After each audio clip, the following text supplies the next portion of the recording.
नमस्कार दोस्तों, आज इस वीडियो में हम आपको जलजूलनी एकादशी की व्रत कथा एवं व्रत विधि बताएंगे।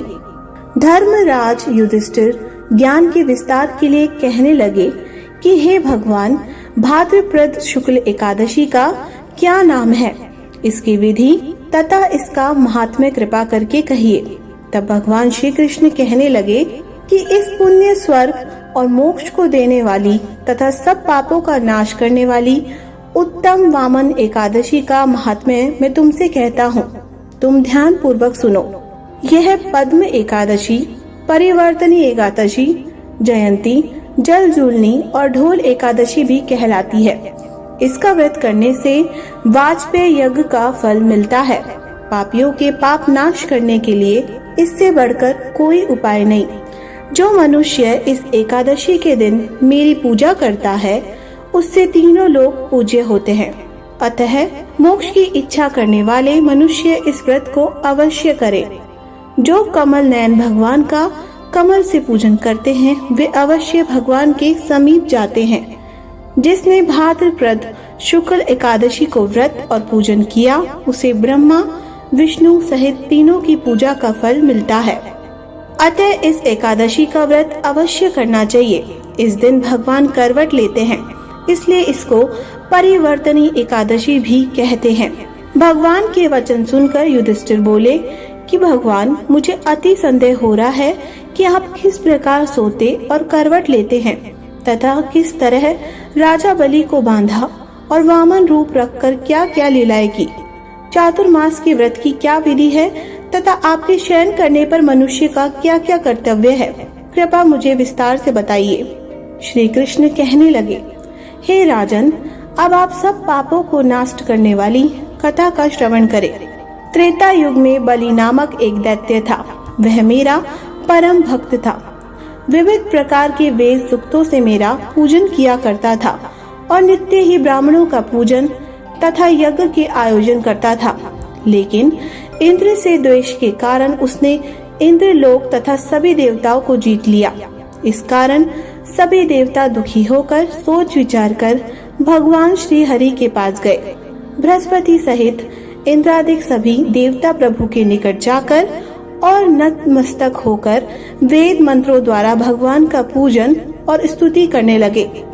अतः मैंने वामन रूप धारण करके 5वां अवतार लिया और फिर अत्यंत तेजस्वी रूप से राजा बलि को जीत लिया।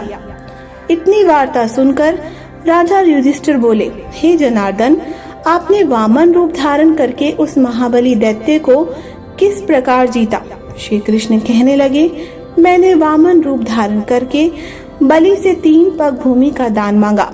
राजा बलि ने इसे तुच्छ याचना समझकर 3 पग भूमि का संकल्प मुझको दे दिया। मैंने अपने त्रिविक्रम रूप को बढ़ाकर यहाँ तक कि भूलोक में पद्म, भूर्वलोक में जंगा, स्वर्गलोक में कमर, महालोक में पेट, जनलोक में हृदय, यमलोक में कंठ की स्थापना कर सत्यलोक में मुख, उसके ऊपर मस्तक स्थापित किया। सूर्य, चंद्रमा आदि सब ग्रह गण, योग, नक्षत्र, इंद्रादिक देवता और शेष आदि सब नागगणों ने विविध प्रकार से वेद सूक्तों से प्रार्थना की।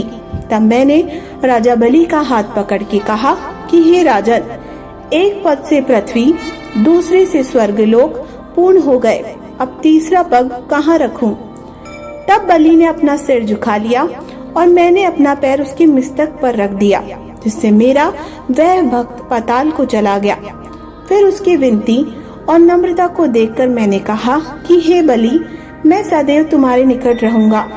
विरोचन पुत्र बलि से कहने पर भाद्रपद शुक्ल एकादशी के दिन बलि के आश्रम पर मेरी मूर्ति स्थापित हुई। इसी प्रकार दूसरी क्षीर सागर में शेषनाग के पष्ठ पर हुई। हे राजन, इस एकादशी को भगवान श्री हरि विष्णु शयन करते हुए करवट लेते हैं, इसलिए तीनों लोकों के स्वामी भगवान विष्णु का इस दिन पूजन करना चाहिए। इस दिन तांबा, चांदी, चावल और दही का दान करना उचित है। जो विधि पूर्वक इस एकादशी का व्रत करते हैं, वे सब पापों से मुक्त हो जाते हैं। इस कथा को पढ़ने या सुनने मात्र से ही 1000 अश्वमेध यज्ञ का फल प्राप्त होता है। इस दिन भगवान श्री विष्णु के वामन रूप की पूजा की जाती है। इस दिन भगवान श्री कृष्ण माता यशोदा के साथ नगर भ्रमण पर निकले थे और यह भी जाना था कि माता यशोदा ने भगवान श्री कृष्ण के वस्त्र धोए थे।